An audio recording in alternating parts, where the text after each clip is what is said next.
Hey guys, welcome to BitBoy Crypto. I am your host, BitBoy. This is a bit of a somber report. I was planning on doing a regular news video tonight with a lot of different news that's going on.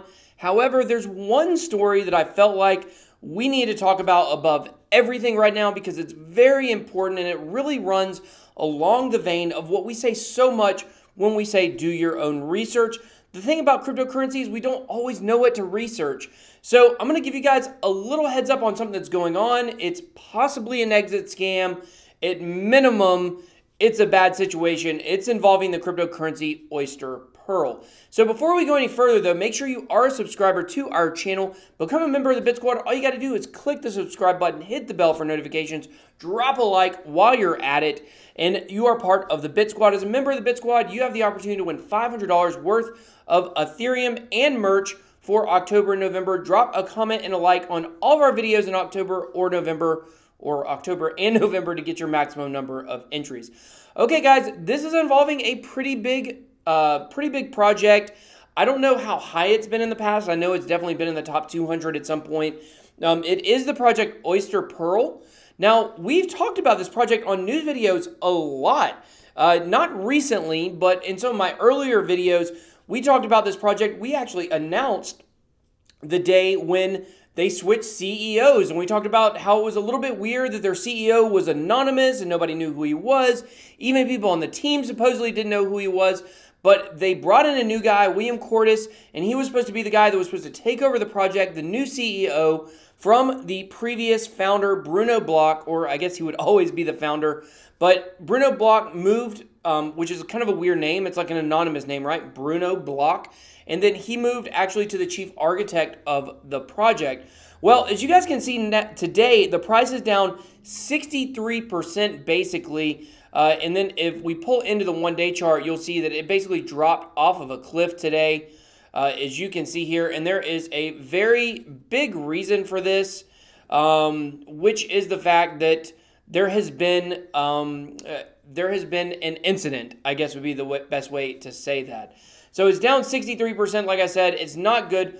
Oyster released this update. I'm going to give you the rundown of basically what happened, okay? So when William Cordes took over as the CEO, Bruno Block moved to the architect, as I said. Well, there was actually a vulnerability inside of the code of this ERC20 project that allowed Bruno Block to go inside of the code and basically change whoever the director was. As the director, he was then able to open up a new ICO, print, I think it was, let's see how much it was, basically 3 million new PRL tokens above the current supply, and then he took those and he cashed all those out. Now, the official team of Oyster Pearl is saying that this was single-handedly done by Bruno Block. No one has had contact with him. He's disappeared. Once William Cordes took over as the CEO, basically Bruno stopped doing all work.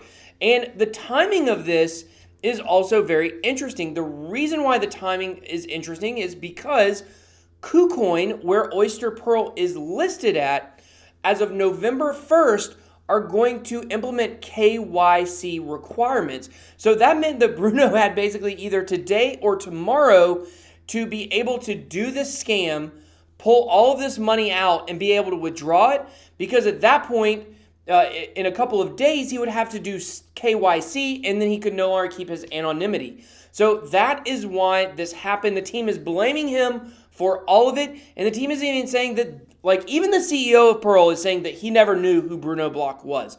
Well, I'll go ahead and say that's a poor business model, and I understand in cryptocurrency today, there is this need for anonymity. That's part of everything that we're doing, right? Decentralization. But you got to be smart at the same time. If you're taking a job from someone, you probably need to know who that person is. So it's been absolutely a fiasco for Oyster and for their entire team. They say that anyone who's invested in Oyster Pearl, like their tokens are safe and they're going to fix this issue. Now, I'm not 100%. They kind of lay out some ways in this article how they are going to try to fix it, but they even say in the article, like, I think this is what we're going to do, but they don't say for 100%. But they've done their best to assure their people that eventually they're going to fix this. I don't know how long it's going to take. With a 63% drop in value, Of course, it's going to take a little more than some fairy dust to bring that back to life, but the team is saying they are going to continue, and this is not going to be a death knell for the project.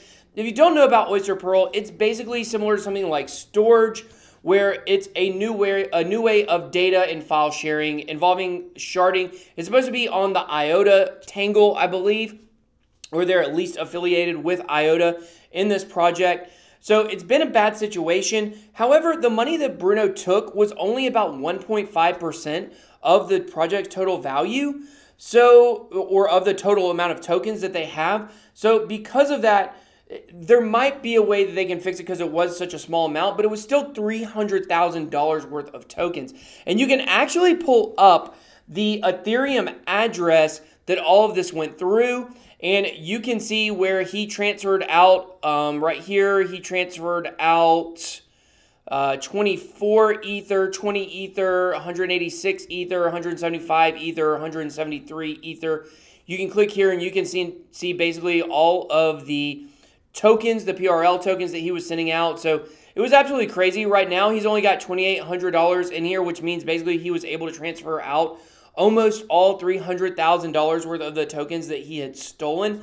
And I think this just really drives home the point of the coding of a token matters. We've looked at this with stablecoins. Stablecoins, supposedly many of them have a backdoor that allow the creator of the stablecoins to recall those tokens if they deem it necessary. Now, I've said this in our video when we were talking about Tether and stablecoins the other day, which is, you might say, oh, well, they would only do that if something illegal was going on. Well, we don't know what's going to be illegal next year that's legal today that involves cryptocurrency. And we also don't know, or there's also other codes, right? We looked at Coin, which is an ICO where the project was able to install a backdoor where the founder could recall any of those tokens at any point. There's several different of these projects that do allow for some weird, sketchy stuff with the coding. Now, we can't all be coders. I can't go to the coding of an ERC20 and be able to determine if it's got one of these involved in it. So that's where we really need to lean on the dev community to step up and to do more research on these coins for us to find these funny little backdoors that exist in these codes. Because I can't do it, and your average cryptocurrency can't do it. So this is a call out to all of the devs.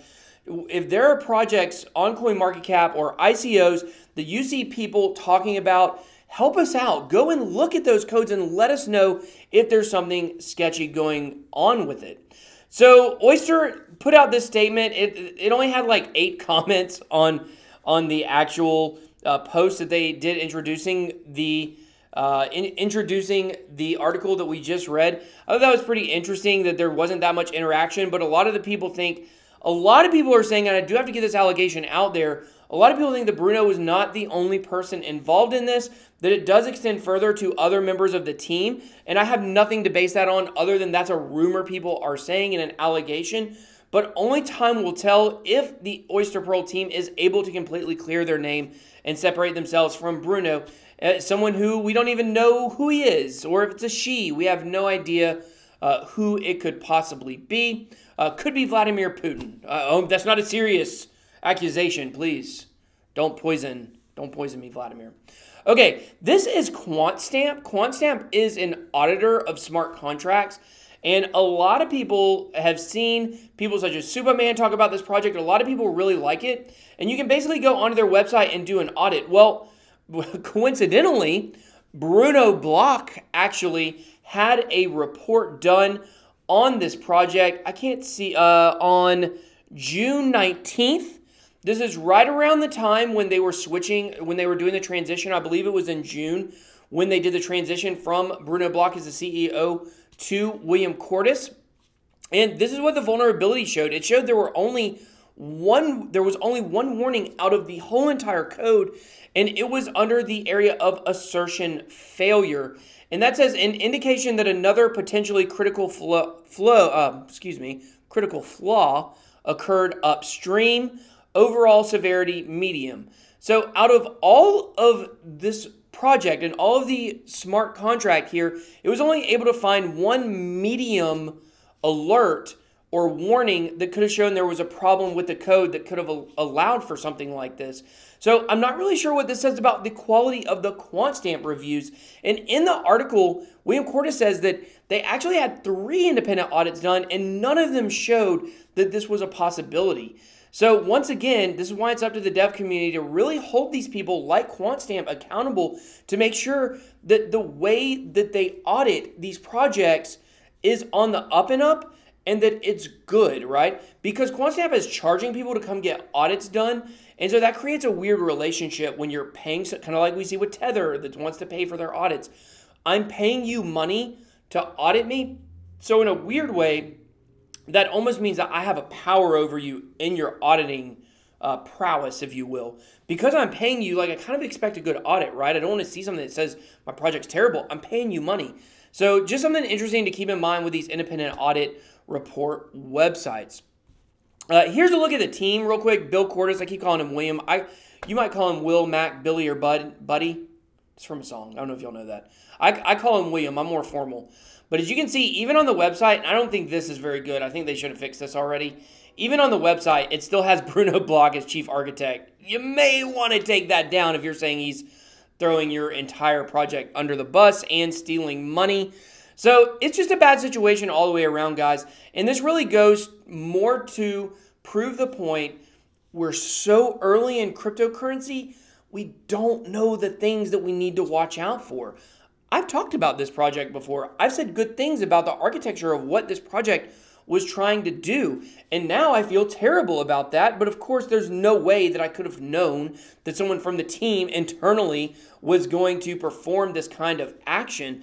And I really ask you to take with a grain of salt a lot of things that YouTubers say and influencers say about different projects, not because they're necessarily trying to shill it to you, but because things like this, like, we just can't know. We can't do the research. We can give you warnings about a project that uses the leader, an anonymous leader. That could be something that we could do a better job maybe of warning you at. And this goes to prove the point that maybe that's not the best situation for your project. If that might be something you want to add into your research. If you don't know the CEO and he's not a person that you can tangibly search, then you may want to stay away. So we're all learning on the job here, guys. All of us that are involved in the YouTube and influencer community, just like you guys are, we're constantly learning new things. And I'm learning more and more about how important the coding is on these projects and the backdoors that they allow. So I hope you guys enjoyed this video, and I do wish the team at Oyster the best in trying to get this fixed. I hope they are able to clear all this up and it is an isolated incident like they say, and they are able to recover and push forward with the project. That'd be my wish. I don't want to see these people fail if they have good intentions. But of course, if it does extend out further to people on the team, then yeah, let's go ahead and close up shop. But that's all I got, guys. Thank you so much for watching this video. Till next time, BitBoy out.